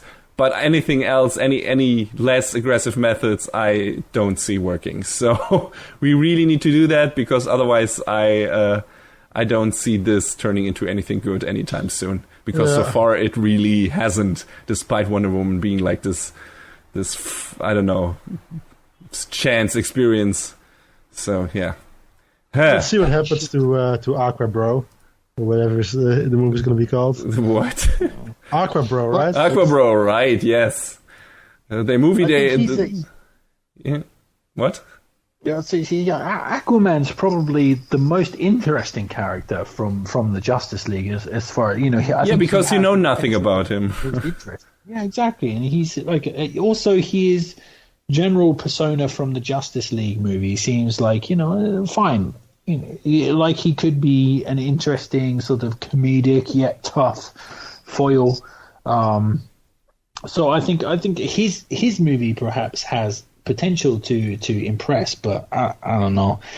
Like how can you take a hero like Batman, like as cool and fucking badass as Batman is, and just turn into a fucking joke, which is exactly what the DC universe has done. Like, I've never been less interested to see a Batman movie in my lifetime as I am right now with the current DC universe setup. And Ben Affleck is good as Batman as well. He's not bad. He's all right, but just what the studio give him to do is just terrible. You have this like, in the Dark Knight trilogy, like Batman was all kinds of awesome, and now you have him fighting giant fucking insects. It's just like, I mean, I know Batman's a comic book character, but it doesn't feel earned. You know what I mean? That kind of like that sudden downstepping. And at one point in Justice League, Alfred's like, I'm kind of like pining for the times when all we had to deal with was like wind up penguins. And I as the audience, are thinking, yeah, me too, mate, me too. Yeah, I'm more excited to see a Batman movie, a Batman that's made of Legos than an actual live action Batman movie. Yeah, that too. Yeah, I would say that. It's a complete shit show. And I haven't even seen Wonder Woman, which apparently is the masterpiece of the DC universe. Yeah, it definitely is. It's almost a cool movie. No, I mean it's all right. It's a good movie. I just wasn't, as fond of it as a lot of other people. But it's still a good movie. But the thing is, like, I really, really loved Superman Returns, and that totally bombed. I loved that film. I think it's a great, great superhero film movie, and it totally, totally bombed. I thought it was trying too much to be, the first Superman movie again. But I liked certain parts about it a lot. So I also think that movie came in a time where we just came to like everything has to be dark. Everything has to be dark and gritty. And that movie is completely opposite. And now I think it fits better now if it was released now. Yeah. Yeah. I think people didn't really like the more goofy aspects of it. I loved that film. I thought like basically Superman in that movie is like Totoro. He's like this completely pure spirit who lives to do the right thing and protect people, which is what Superman is, right? You mean Captain America, right? But Superman. But I love that about him. He's so innocent and so pure that actually in that movie, when bad things befall him, I feel sad because it's like the purity of the human spirit or whatever. Is like under attack in that movie. So I felt like a deeper meaning in Superman Returns. Like there's the spoiler alert for Superman Returns. The scene where Lois Lane and her husband and her son are sinking in that like destroyed ship, and then Superman catches the ship and pulls them out of the sea. Like, I'm telling you, man, that had me in tears. It was amazing for me. Like, I love Superman Returns. I love it. And if they could make another Superman movie that could capture the heart, the innocent heart of that film, I'd be totally down for that. So hence when Henry Cavill was like snapping people's necks and stuff, I'm just like, damn, no. A lot of people felt that way too. There you go. Yeah, well, that's it. Yeah, so I think we've hit a brick wall here, and all segues are just falling by the wayside. So, Brack, we can all agree, though. Let's go from one universe that's failing to another universe that has failed, like, already twice, I think. I think this universe already failed twice. Yeah. And that's the universe of the Universal monster movies. I'm talking about The Mummy. I'm talking about that Dracula movie. Yeah. I'm talking about the casting of Johnny Depp and some other things that's probably never going to be turned into a movie. Yeah, they casted Johnny Depp to be the Invisible Man, I think. I'm not sure. Yes. I'm not sure if that movie is even going to be made. I don't know. It should be made, that's for sure. Because the problem of this entire movie, I think it should be rebooted. And it should actually be like horror, maybe. Stop trying to use these horror-type characters and turn them into... Didn't they do that in like what was it called? Fucking Invisible Man? No, not Invisible Man. Hollow Man. Yeah, there was a modern take on it, but it was not, the classic Invisible Man take, I guess. No. But yeah, it's... Have you seen, like, Memoirs of an Invisible Man with Chevy Chase? Because that movie was gangbust. That was fun. But yeah, that's maybe... I don't know if they can make that work, but, take the concepts and put them into kind of other genres could work if you have a good creative team behind it. It's just... That's not what they're trying. Yeah, they try to just make all of them into superhero movies. Yeah, exactly. That's the problem. They're not playing to the strengths of the characters and what you could actually do with them and what you could do with the concepts. They just want their shared fucking universes where they can integrate and market all their characters. And that's not how it works. And the only person who seems to be able to grasp that is fucking Kevin Feige from Marvel. So But it's probably because he did his own thing. Like, these people try to copy that, but they try to copy it with something that doesn't fit that at all. Yeah, exactly. They need to rework that. They need to adapt. They need to change stuff to make it work for those characters, for those franchises. And that means, maybe doing different kinds of movies that don't have your box standard action setup and that don't have your typical, Marvel comic book formula story setup and everything. And maybe they can... Yeah. The biggest thing about the Mummy movie shouldn't be a fucking plane crash, which it was in that last Mummy movie. I think the biggest thing about that Mummy movie was that trailer that was released where some of the sound effects were missing. I think that... the best part of it. That's hilarious. You should look up that trailer and just listen to Tom Cruise scream at nothing, and it's hilarious. It's amazing. It's the best thing I've seen come out of the movie, and I haven't seen a movie myself. Why would I? But that trailer was amazing. So... Maybe. All right. We take that as I don't know. Yeah. Yeah, but just reboot it. Make it more horror. Make it more horror. Just instead of looking at what Marvel is doing, look at what what Blumhouse is doing with their horror movies. Look at it. Look at those types of movies you should take your inspiration from, and not the Marvel superhero movies. Yeah, and it worked out great. That could have totally bombed. Yeah. Even with it being a well-known IP, I guess, or at least Stephen King's most well-known book, or one of his most well-known books. But if you've put the wrong people on that could have totally not worked. But it did. Because the right people were working on the job. I mean, I didn't like everything about that movie just because I liked the book so much. But I think it's still the best adaptation we could maybe get from that material, at least in today, and at least that we've gotten today. So yeah, definitely those guys will know what they're doing. The people behind the fucking Dark Universe, apparently not. Isn't it also Universal as well? It's it's even the same studio. I don't know. Maybe. I'm not sure. But definitely a completely different team. Mm-hmm.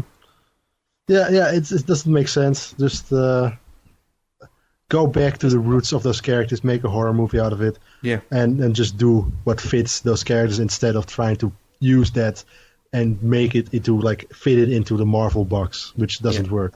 Write a goddamn good script, people. That's the first step, and go from there. Jesus Christ.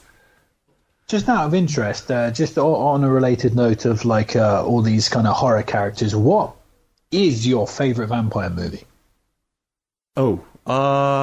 Just quickly off the cuff. Oh, that's really difficult. Blade, probably. Maybe Near Dark. Blade? I really like that. I really like Blade. I also really like 30 Days of Night, I think it's called. But that's also a comic adaptation. I'm really one note. I'm sorry. I'm a sucker for That's great, actually. Yeah, it is. Lost Boys for me. Lost Boys? Yeah, Lost Boys is pretty good as well. Yes, it's good. It's great. Yeah, we should probably. I'll tell you what. On the Halloween edition of this show, we should talk about that. What are our favorite major horror movie? What's our favorite mummy movie? What's our favorite vampire movie? What's our Frankenstein film? We should definitely. What's our favorite werewolf film? We should definitely do that this Halloween. So we shall. Yes, we shall indeed. That sounds like a very good idea. So stay tuned, people, to October for that. That might as well be our next episode. Considering our irregular schedule. What do you have next? What's next on your list? All right. So, actually, my two final entries are both Disney entries. Actually, the Disney films, strangely, coincidentally, that should be remade. So, the first one I'm going to go for is The Black Hole. Oh, right. That's a good idea. Yeah, damn. Which was actually rumored for a remake for a long time, but then somehow I think fell by the wayside just around about the same time that Disney acquired the Star Wars franchise. So, 2 and 2 makes 5, people. Basically, you're not Pippi Longstockings. Yeah, I have no idea who that is, but I'm sure it's a dog. I'm just imagining it like a canine in stockings. But You would. what? No, you would. No. Hey, he didn't. You're the one that did. Exactly. That's just a fact. You completely fucked yourself No, after you fucked the dog in your mind, so. we're talking about similes, people. So. So The Black Hole was a really great Disney movie. So it followed in the wake of like Star Wars and tried to cash in on that whole kind of post Star Wars boom, and in the same way that Alien did. Unfortunately, Black Hole wasn't really, I think, the success that Disney were banking on. But it was a really fucking good movie. So for I wouldn't go that far, but it was an interesting movie. Let's say that. It was great. No, Okay. fuck that Human Metal. That I loved that. Like when I was a kid, mind you, I loved The Black Hole. It was so dark. Yeah, I liked how strange it was and everything. I mean, I really liked the atmosphere of that movie, but it was also really weird. It was really weird, but that was his thing. Like basically, the general plot for those that don't know, like this ship returning home to Earth from some mission or whatever, accidentally stumbles across this other ship that had been missing for a long time. That was like this famous missing ship, a bit like the Event Horizon from the Event Horizon movie. And one of the crew on the ship, their father initially worked aboard this ship that disappeared. So they were very interested, like what happened to the ship, and then they bought it and find this mad scientist who's obsessed with what lies at the center of black holes. And this Spoilers, death. Spoilers.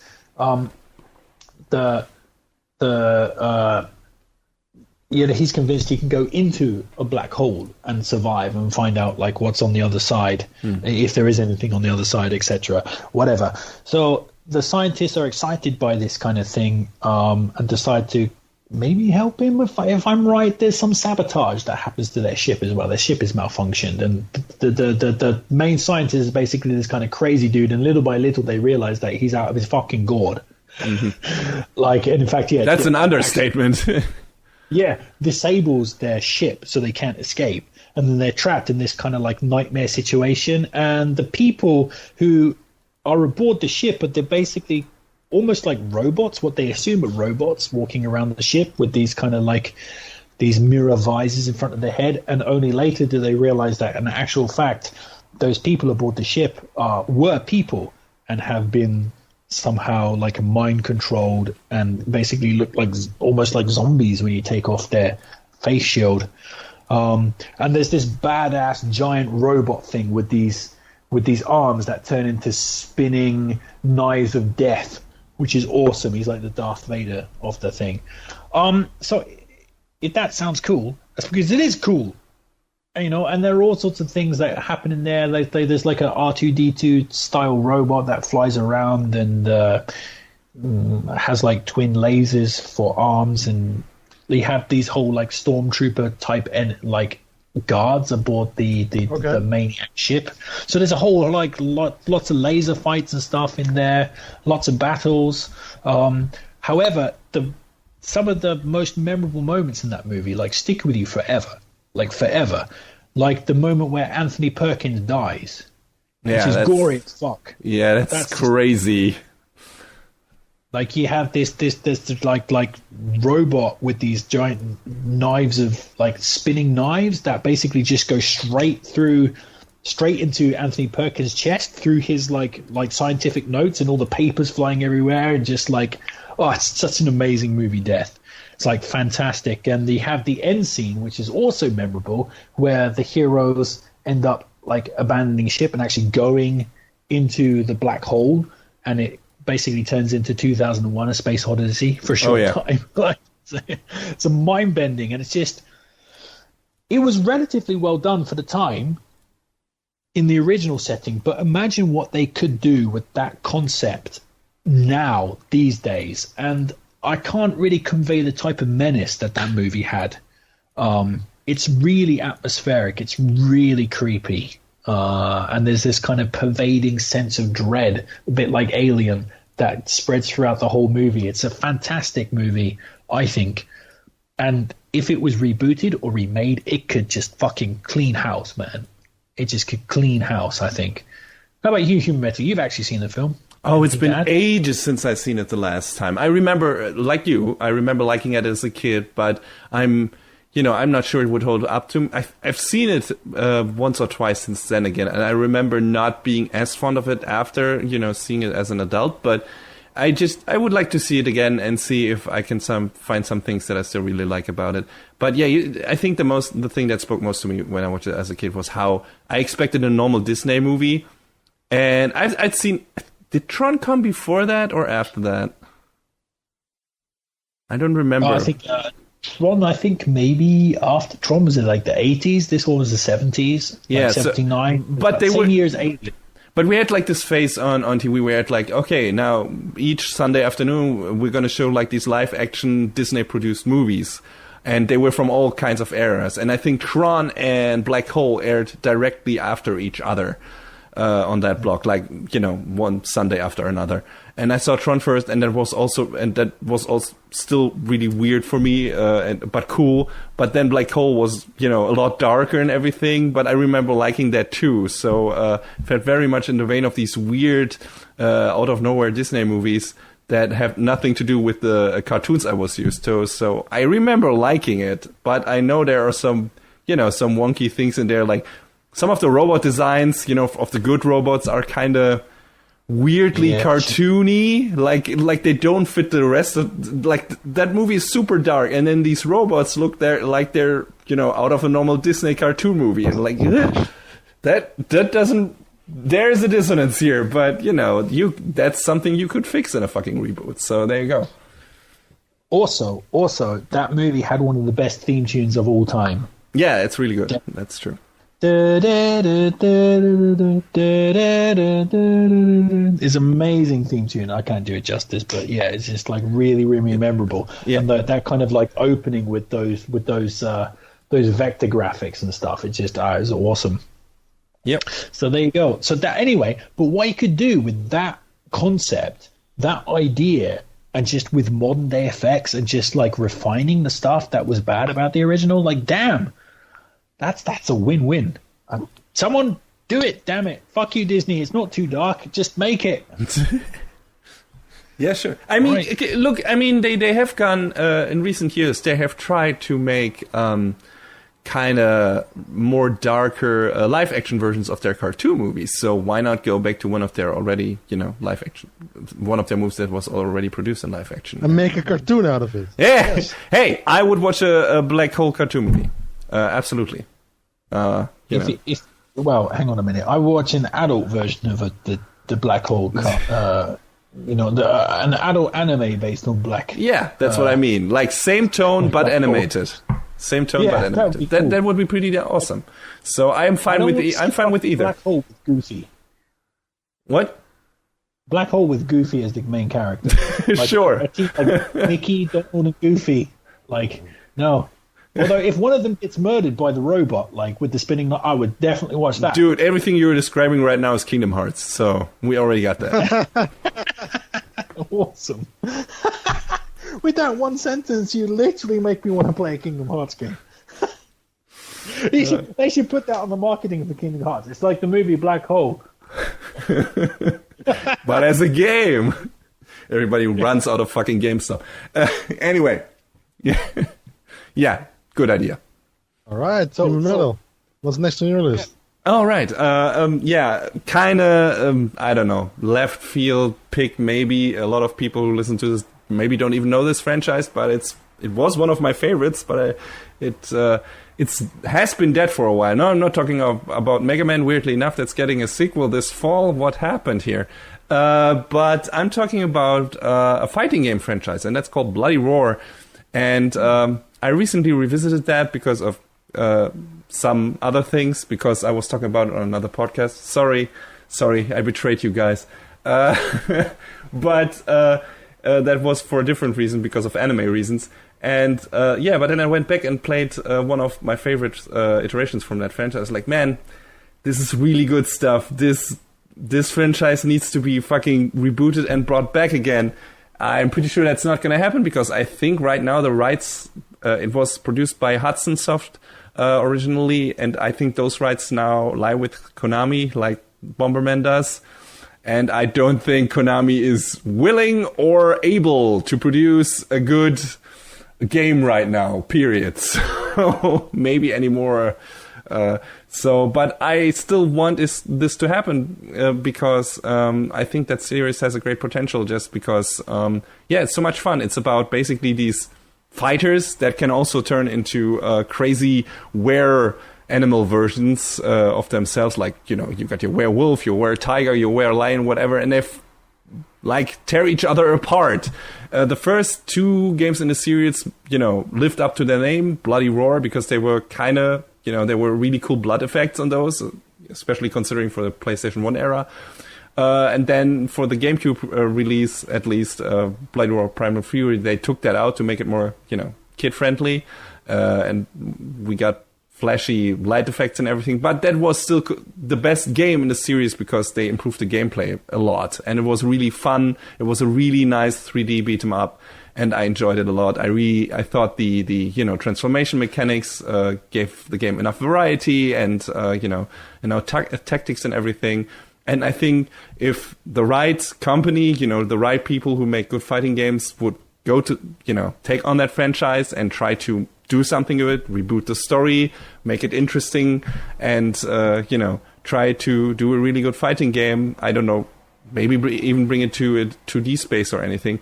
I just think that universe and those characters hold a lot of potential, and I would really like to see, a soft reboot at least for that franchise. I know that's probably not going to happen, but it's it's a wish list. So there you go.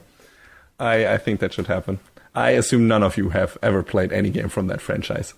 No, but I do think I've owned one of them. But yeah, maybe. I got one for there was one time when the store was closed down and I bought a lot of PS2 games for $1 each, and I think one of them was Bloody Roar. Yeah, I haven't ever played it. So. Sadly, the PS2 games are not as good. I mean, the first 2 were for PlayStation 1. They were pretty great. Then we got Bloody Roar 3 and 4 for PS2. They were not really that good, but Primal Fury is a really good version, different version of Bloody Roar 3 for some reason, made by a slightly different team for the GameCube. That is, in my opinion, the best Bloody Roar game out there. All right. But, yeah. If any of you like fighting games out there of our listeners and you have never heard of this franchise, at least maybe check out the GameCube version. It's worth it in my opinion. If you like stuff like Tekken or something like that, it's a kind of hidden gem maybe these days. I think I played the original Bloody Roar on the PlayStation. Fun times. PSX. Yeah, it was fun back in the day, But then again, you had to suffer for a lot of shit. I mean, I remember playing and enjoying Star Wars Masters of the Terrace Castle. Yeah. Oh God, I didn't like that even back then. So, but I really like Bloody Roar. Yeah. So, I mean, it doesn't live up to the King's Street Fighter and everything. But I think it's on the same level as maybe Dead or Alive or something like that. So really fun little beaten up with a cool concept. So I think if you get the right people, you could do something cool with that today. We'll see. Maybe someday. Yeah. All right, Brackets. What's next on your list? Yeah, and next on my list is also a video game series, and actually maybe a little bit of a mix of two, and that's Skate and Tony Hawk.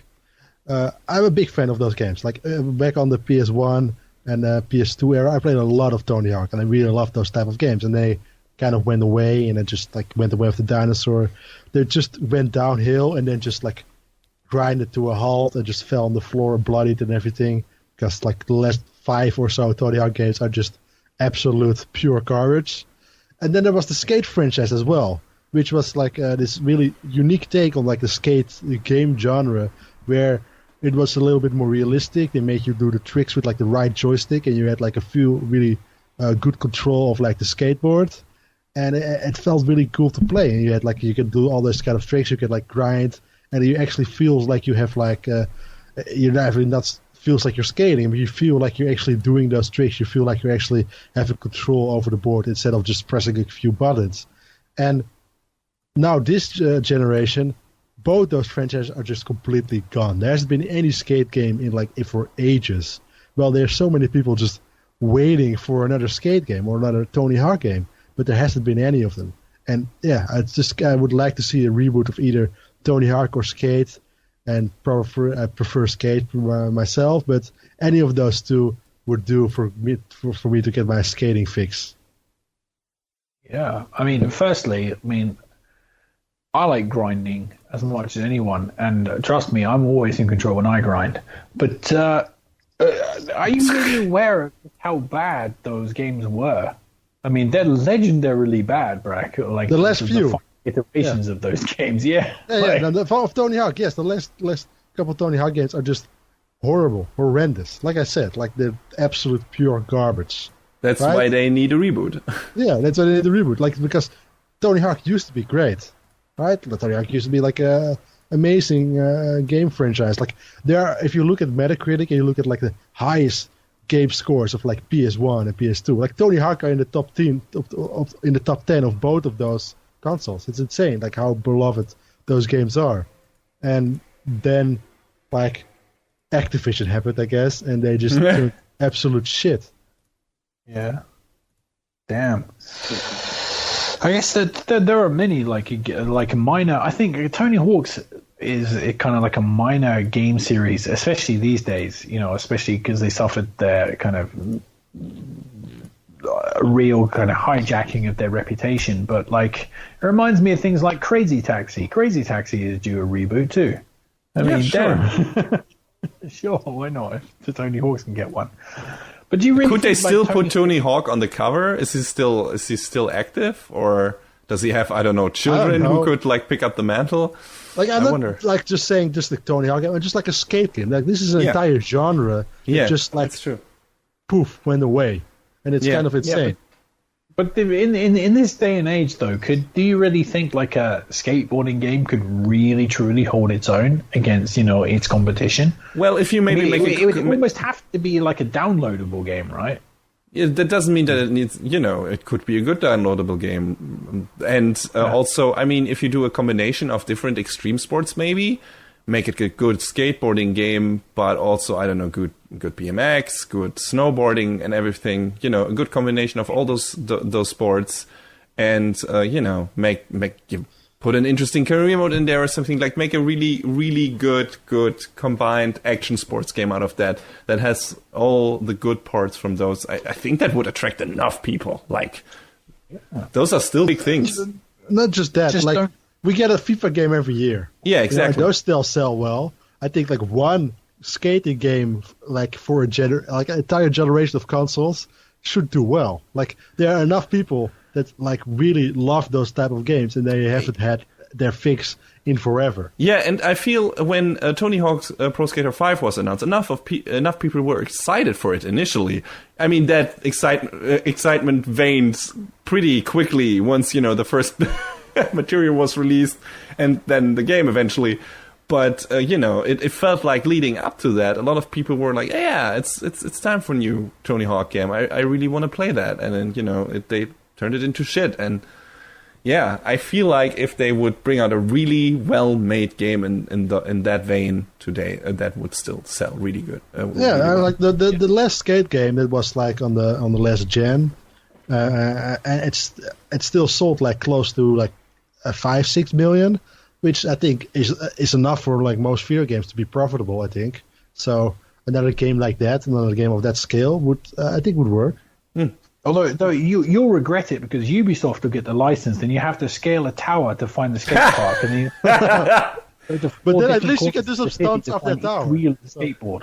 Hey, if you scale the tower with your skateboard, that could be fun. I don't know. However you want to do that. Rocket skateboard. Like I said, you won't have the skateboard because you have to find each wheel in separate. Oh no! Oh God!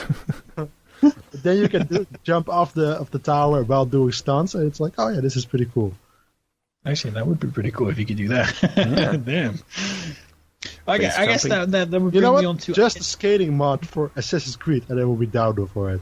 Just like why hasn't anyone done that yet? Holy shit! Now that you're saying that, for PC at least, I can't believe that hasn't happened yet. What the fuck? Yeah, that's it. People just put ramps up alongside of the buildings. Yes. Like, you're in like ancient Egypt, and you can skate off the pyramids. Yes, holy shit!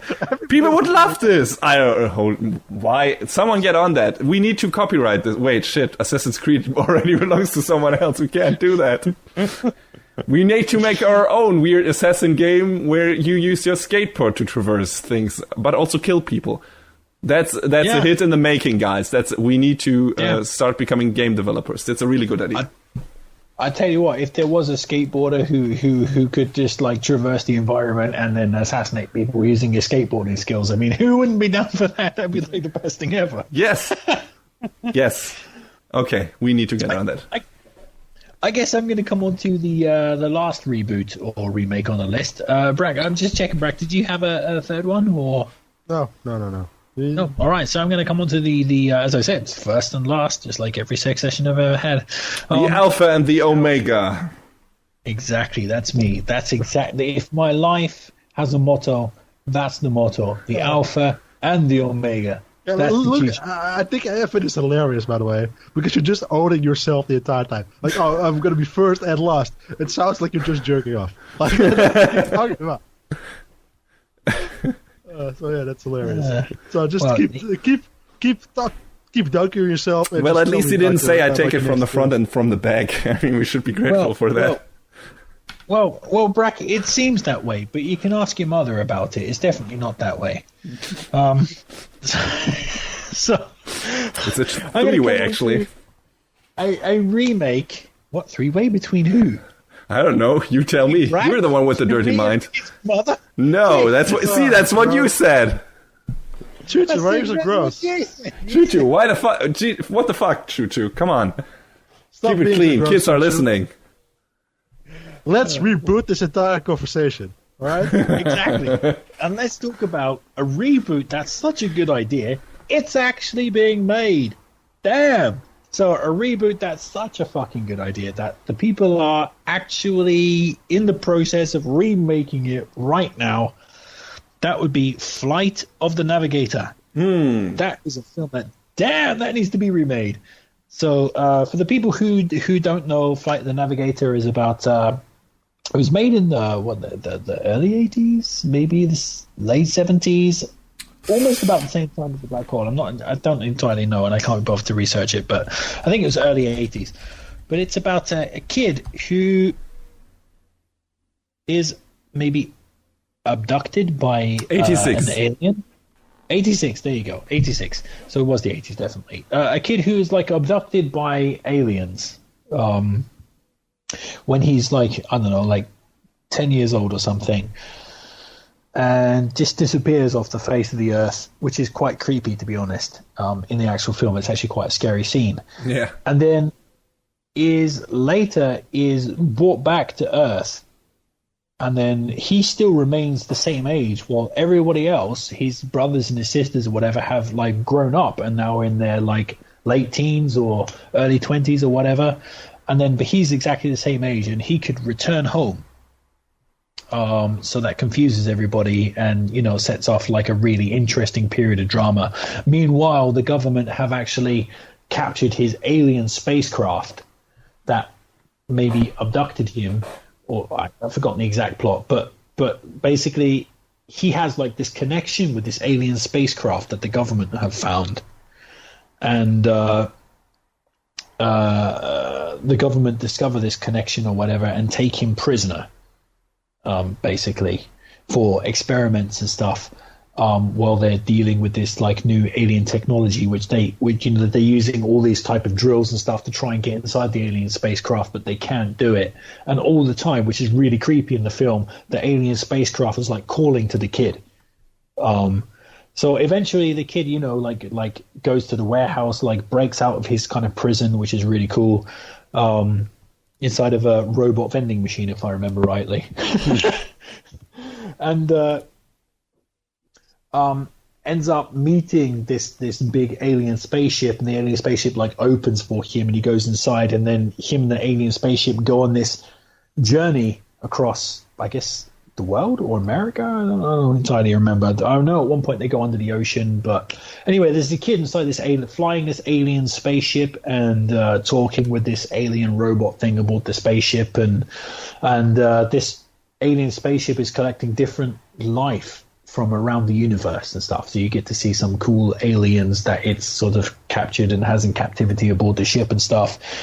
And the kid kind of deals with his kind of loneliness and stuff by kind of making friends with the robot. Yeah, it's deeper than I can really explain, but it's a really, really cool movie. And meanwhile, the government are kind of like making moves to try and recapture this alien spaceship. And you have these other kind of cut-in scenes where his family are freaking out that their boy has come back from the dead and now disappeared again. It's amazing. It was a really, really great film. One of the best children's films of all time for me when I was a kid. I loved it. I mean, who doesn't want to go like on an adventure in an alien spacecraft? It was amazing stuff. Yeah, it was really fun. Yeah, it was creepy. The thing is, like, the movie's like two halves. The beginning, the start of the film is like really creepy, like where he gets kidnapped and then brought back. It's confusing, and then where he's in prison and the alien spacecraft is like calling to him is like really menacing. But the second half of the film is like pure joy, with this kid, like escaping cop cars in a giant alien spacecraft, and it's amazing. It even survived Sarah Jessica Parker, like, I mean, Jesus Christ, even back then, Sarah Jessica Parker looked like Keith Richards on a particularly rough Friday night. I mean, do you know what I mean? It's just like, she's just a horror show in of herself. So it even survives the inclusion of Sarah Jessica Parker. But it's a really good film. And I think with today's technology, that could be gangbusters. And like I said, it's actually being remade, and it's got the scriptwriter of Lucifer. Yeah, that's good stuff. TV show. I mean, they have they have tried to make it several times. At one point, I think the director of Jurassic World was supposed to helm it, and at one point, the scriptwriter was the guy who wrote the live action version of Yogi Bear or something. Thank God we dodged. Scriptwriter of Lucifer. We dodged that bullet. Ooh, that's the scriptwriter of Lucifer. That's a bullet. That's a bullet right there. Well, no, I think Lucifer is a very fun show, so I think he could do something with that movie, with that original story. Really? Because Lucifer is castle with a demon, and that's it. Yeah, yeah. I don't know. There's a bit more, a bit stronger character dynamics going on there, in my opinion, and I really like that show. It is a pretty. I don't know, a pretty standard procedural, aside from all the supernatural stuff, but I think the character dynamics are much better. So, and I really like the main character. I think Lucifer is hilarious. So, whatever. And also one who likes the comics, and then if you like the comics, you will hate the show. Yeah, probably 100%. Because it's I don't know the comics, so I just know the show. The comics are good. That's the main difference. Well, the thing is, I'm really sad that they canceled the show, because that cliffhanger is really mean, and I really would like to see it rescued, like The Expanse was rescued. Yes, The Expanse was rescued by Amazon. Maybe he will join. What's the show? Why do I forget about it? The DC show, Legends of Tomorrow. Maybe he will join Legends of Tomorrow. Like all those canceled shows that are based on the DC comic books. Maybe, yeah, we'll see. Oh, I'd rather see the show continue for one other season.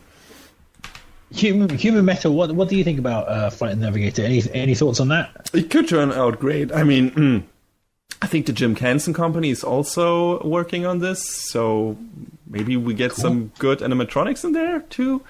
I'm interested. I want to see it. It's been ages since I saw Flight of the Navigator the last time. Maybe I should, do that again. But I remember really liking it, especially as a kid. And I think you could do something, at least, especially with that basic story setup. I mean, you can change a lot of things and it would still work. And I think the important thing is that they get the child actor right. Because if that kid is, I don't know, annoying, or I don't know, really, I don't know, super smarty actor's kid, and not sympathetic or relatable, that could like fall completely flat. Do you know what I just thought of? Just off the cuff, and I'll just add another one in here that just needs to be rebooted. Inner Space. I don't know that movie, I think. Inner Space, the one where Dennis Quaid gets miniaturized. Oh, that's the English title. I didn't know the English title. Oh yeah, that's a fantastic movie. That's amazing. Yeah. Damn, that should be remade. That's about this guy who gets miniaturized and like injected into someone's body, and is. I don't know why he's injected in someone's body. I think they're just messing around with miniaturization technology. Yeah, exactly. Well, the idea is that it's supposed to work for medical purposes because he can go into the body and repair, damaged body parts or stuff like that, or destroy cancer or something like that. Basically, that's the setup. But there's this evil. That's not why he's injected in the body, though. No. The body is to get away from. Yeah, that's true. Because an evil company wants to steal the research and kill everyone on the project because they want to use it as a weapon manufacturing thing. Like they want to send people into other people's bodies and kill them. And shit like that. Dumb shit. The basic setup. Such a dumb setup.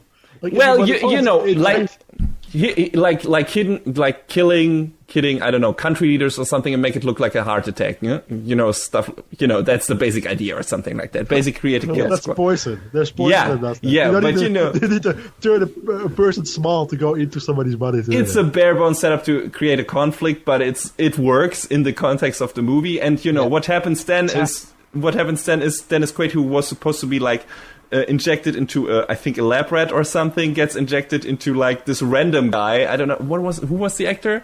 Martin Short, right? Martin Short. So but he has a way to talk to him at some point because he can connect a speaker to his inner ear or something, and then they have to work together to escape the evil organization, and also try to get Dennis Quaid out of there again because he can't stay miniaturized forever because he has only a limited amount of oxygen in his little spaceship where he's floating in. It's a really cool movie. It's a really great movie. The movie is so good that it was made fun of Rick and Morty, wasn't it? There has a whole Rick and Morty episode based on that, where they have the theme park inside the guy's body. Basically, that was just making the fun of Inner Space and Jurassic Park combined. I need to rewatch that movie. I really like that. I really like. Yeah. Also, I love the way that the bad guy is also injected into his body too. Oh yeah, and it's like this really Bond villain bad guy, like Bond villain henchman with this weird, I don't know, cyber suit, and he has these weird claws for hands on his. It's super comic booky, but it's great. It's a lot of fun. It's a really fun movie. Yeah.